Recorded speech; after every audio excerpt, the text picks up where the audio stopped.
I am breaking down 10 simple Asian daily habits that hold the actual traditional secrets to extreme longevity. These are ancient, raw routines, proven to build unbreakable physical health, entirely replacing complex modern biohacking trends.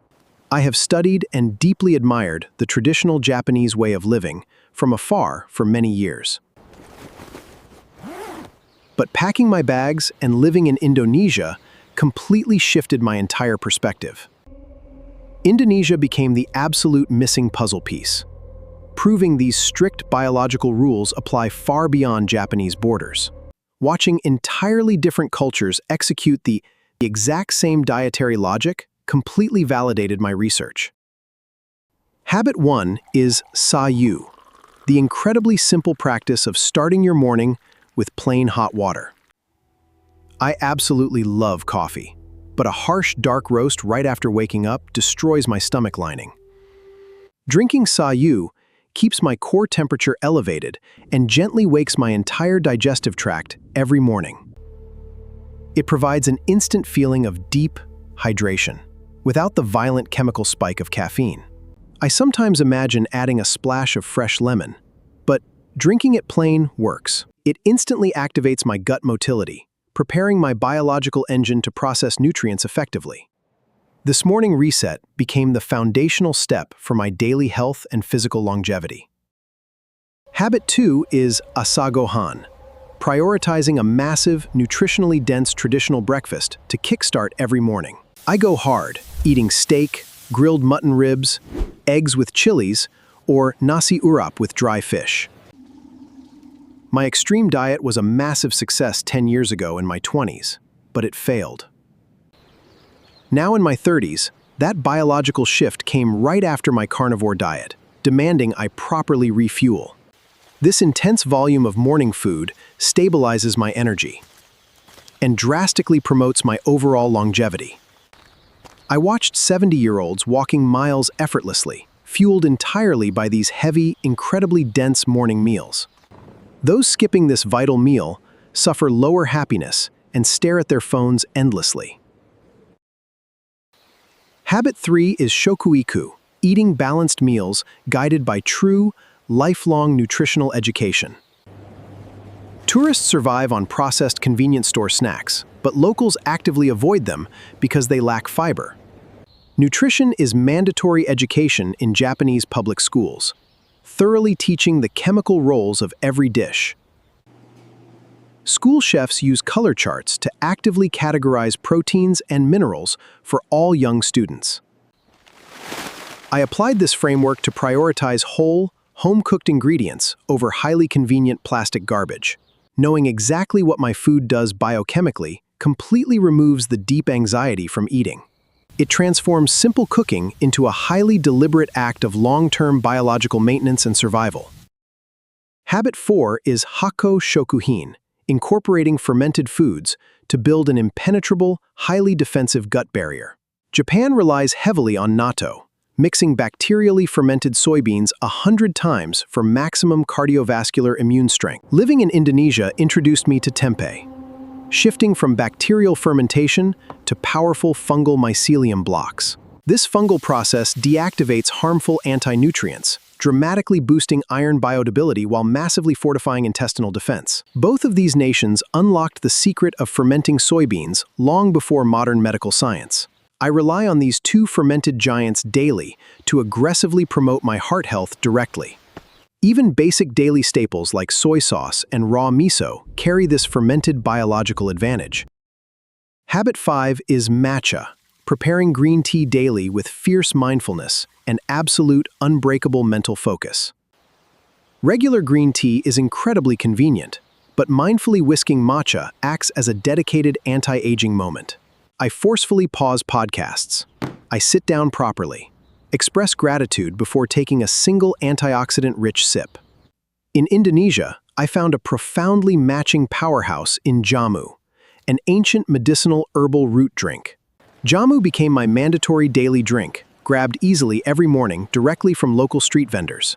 Packed heavily with turmeric and ginger, it provides extreme anti-inflammatory and detoxifying physiological benefits internally. This shared liquid ritual deliberately forces my brain to halt, instantly lowering my circulating cortisol. Habit 6 is Hara Hachi, the strict discipline of eating meals only until 80% full. Overeating forces my digestive system to work overtime, rapidly accelerating cellular oxidation and physically aging me.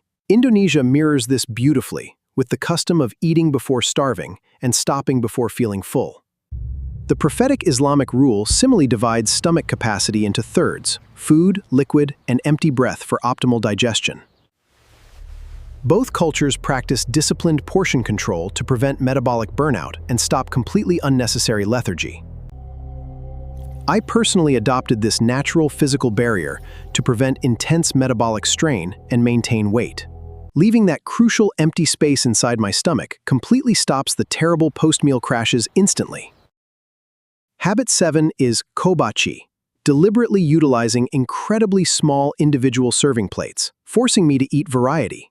This setup naturally prevents accidental overeating while injecting a massive variety of vibrant vitamins into me. Indonesian Padang cuisine mirrors this perfectly, with the traditional hidang style, heavily surrounding modest rice bowls.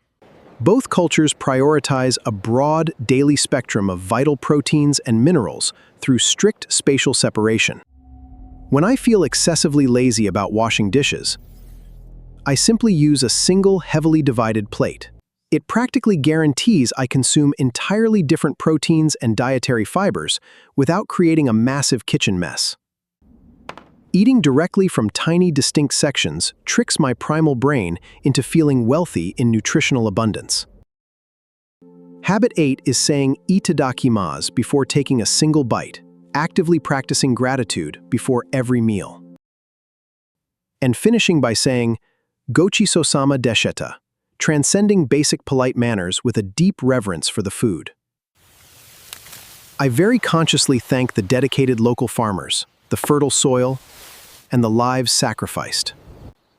Practiced naturally since youth in Japan, this simple vocal habit serves as a highly powerful mindfulness anchor. It forces me completely to recognize my biological dependence on Mother Nature and incredibly hard labor. Without this intense gratitude, eating rapidly becomes just another mechanical consumption task entirely devoid of spiritual weight. Taking exactly 10 seconds to speak my thanks dramatically changes how my physical body processes nourishment. Habit 9 is Su, aggressively incorporating raw vinegar into cooking to supercharge daily meals with acid. Instead of drinking it straight, I strictly integrate it into authentic dishes, heavily mimicking traditional sushi rice. My absolute favorite culinary method is whipping up a fast, highly potent homemade ponzu sauce. I rapidly combine 1 heavy spoon of vinegar, a dash of dark soy sauce, and citrus juice. I sometimes boldly add rich dashi powder for a massive, heavily savory boost of pure umami. This hidden acidity strongly stabilizes my blood sugar and dramatically tenderizes the complex animal proteins I consume. It is a microscopic dietary habit that consistently yields compounding physiological returns every time I eat. Habit 10 is Yukuri tabetane, the absolute, non-negotiable command to chew thoroughly and eat slowly. Clinical studies continually prove that fast eaters physically suffer vastly increased obesity rates and higher body mass. Slowing down my eating pace gives my stomach the precise biological time needed to register fullness. It strongly forces me to feel genuinely satisfied, extracting maximum appreciation from a drastically smaller food volume. I previously used to inhale my meals rapidly, treating eating like an irritating mandatory daily chore. Now, highly intentional chewing actively acts as a daily meditation, completely resetting my entire nervous system. It completely turns simple bodily sustenance into an absorbing sensory experience that directly extends my actual life. These 10 incredible habits prove that Southeast Asian living styles hold undeniable traditional secrets to longevity. I watched people well over 70 effortlessly lifting weights, driving, and doing daily physical chores without injuries. They were not your typical fragile 70-year-olds. They were genuinely healthy, vibrant, and incredibly happy doing tasks. You absolutely do not need highly complex medical interventions when your daily routines actively act as medicine. Stay raw by nature. Rebuilt by design.